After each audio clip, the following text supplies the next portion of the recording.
Cooking for 10 minutes is not enough challenge now. A few moments later. Last minute na. Wait lang. Tapos na naman magluto eh. Grabe! Ang pressure! Okay ka lang? Okay ka lang, anak? Itong mga ganitong klaseng sabotahe, yung wala lang. Para lang mas pahirapan ako.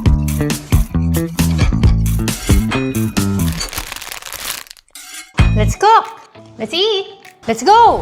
Hello mga ka-chefis! Welcome to another episode of giving my 17-year-old 10-minute quick-fire recipe a real-time glow-up.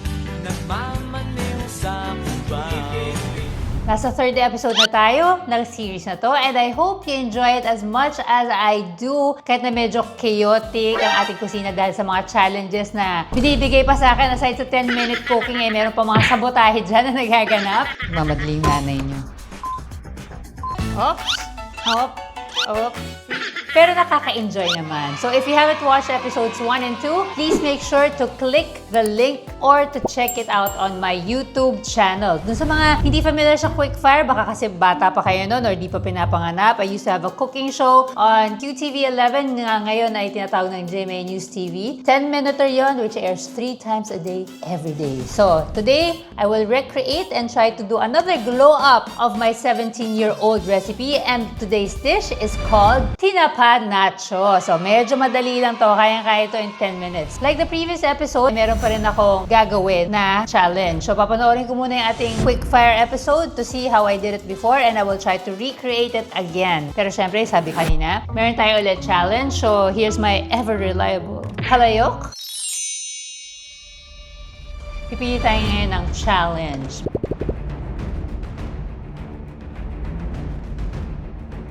Because cooking for 10 minutes is not enough challenge lang. Sige, okay, tingnan natin. You must cook while holding a stuffed toy under your arm.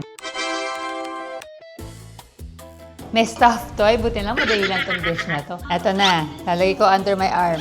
Kawawa naman siya. Naipis sa aking kilikili.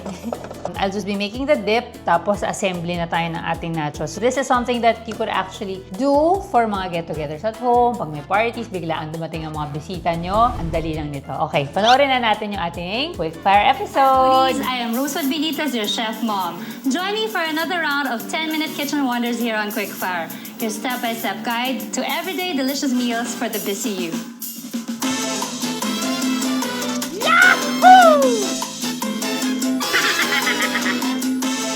Wow! May ganun pa talaga. Pinaka-importante para mabilis ang luto, pinaiinit na natin yung ating pan. Diba? Siyempre, yung tinapa. We have our tinapa here. It's already flaked para hindi na tayo mahirapan. I would like to say I try to catch your show whenever I can because I love to learn more new recipes. This was in 2009 already. Alam ko may guest ako dito. I love how you take traditional Filipino dishes and take it up a notch so it's not boring like your usual adobo, sinigang, or kare-kare. You also introduce international dishes to the Filipino palate. No, yan na nga. Si Miss Giselle Sanchez ang aking guest. So everybody watching, set your timers and we're gonna start cooking. Start first with our garlic cloves. Yung garlic cloves natin, meron na akong And the garlic chopper. minced. Press mo lang. So, lagay ko na to dito. Oil. Meron na rin akong onions. Instead of white onions, ang gamit ko naman ngayon ay red onions. Ay, yung aking garlic chopper. Ako, sikat na sikat yan nung panahon na yan. 2008 era yan. Ako, parang everybody wanted to get a garlic chopper sa kanilang kusina. Sabi ka, nagbenta ako niyan. Feeling ko, dapat kumita. Kung ninegosyo ko lang yan. So yes, our nachos for today has spinach, which is also very rich in calcium. Lagyan na natin ngayon ng butter para mas flavorful. We have here our oil and butter like what I did in Quickfire before. Since mainit na to, uunahan ko na yung aking video. Mainit na siya, so dagdag na natin ngayon. Let's add our onions. Aside from lycopene, it's also rich in glutamate. Ayan. So we just cook this until, of course, it becomes translucent. Okay ka lang? Okay ka lang, anak? Itong mga ganitong klaseng sabotahe, yung wala lang, para lang mas pahirapan ako. And then we add in our garlic. So why do we cook our onion before garlic? Kasi nga, mabilis masunog yung garlic. So we cook the onion first para little time na lang ang needed to cook the garlic, hindi siya masusunog. If you want to continue with this, I can go on. There you go. I added in some butter sa ating pan. Yan na, niligyan ko na ng butter. Nauna na ako.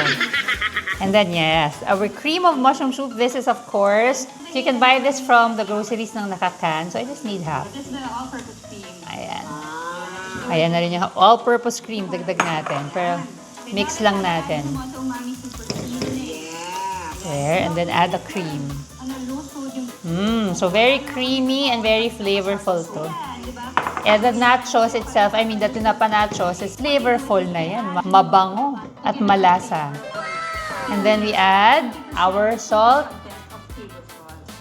and pepper. So we just mix this until madissolve or parang madilute yung ating cream of mushroom together with the all-purpose cream. There, so just mix it. Hindi ka ba sa keso? Ay! Okay, we'll add cheese also. Bango na. So this is actually a very, very good idea nga for biglaang mga parties. Diba? Para maiba naman. Ayan. So let's just mix it. There you go. Okay, we will assemble now. Lagyan muna natin ng spinach din. Yes! Rich in calcium and vitamins. Kaya nga si Popeye, kumakain ng spinach. Kung kilala niyo pa si Popeye, yung mga kabataan ngayon. So yung pag kumain ng spinach, lumalabas yung muscles. Lagyan pa natin. It's not just for, also for color. Okay, we'll just turn this off. Assemble na natin yung ating nachos. Bango. Okay, let's go. Assemble na natin. Assembly time, pero bago ang lahat, magsislice muna ako ng tomatoes for garnish. So, dun sa episode, dun sa quick fire, tinanggal ko pa yung seeds kasi nga, pag may seeds, mas mabilis mag-spoil. But since this one naman, we're not gonna be cooking it. We're just gonna top it sa ating nachos, so no need to take off the seeds. Na-realize ko after 17 years. Pwedeng hindi na. How many minutes left? 2 minutes! Kaya yan. Assembly na lang eh. Let's go. Okay, of course, the nachos.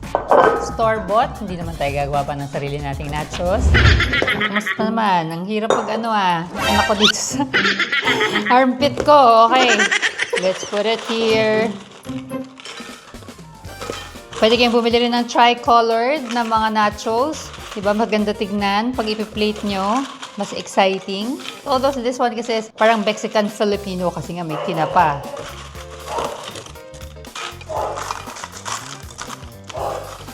Okay. Our tomatoes. Cheese. Doon, melted cheese. Now it's grated cheese. Ano may iba? Pero you could of course use also yung melted cheese. There. And then, the tinapa. Last minute na. Wait lang. Tapos na naman magluto eh. Assembly na lang to. May pressure pa. Ay, alam bang. Okay. Yung ating sauce. Lagyan natin sa gitna. Some olives. So ba? Parang meron pang iba dyan. May olives din. Dun sa original recipe, walang olives. Pero meron ding favorite ko, jalapeno. Para medyo may kick. Of course, if kids are gonna eat this, they could always avoid the jalapenos naman. And one soy. Yan. 3, 2, 1, game! Oh, yan, tapos na! Grabe! Ang pressure! 10 minutes! Sakto, ayan. Let's go! Ta-da! Ready na!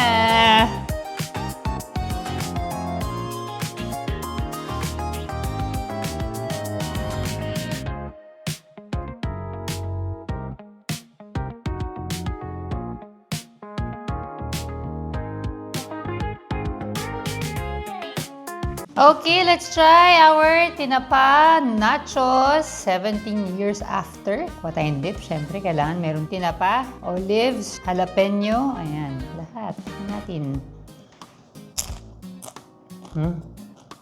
Sarap. Lasa, ang sarap. Just like how it was 17 years ago. Pero ngayon, mas malinamnam. Ang sarap, ha?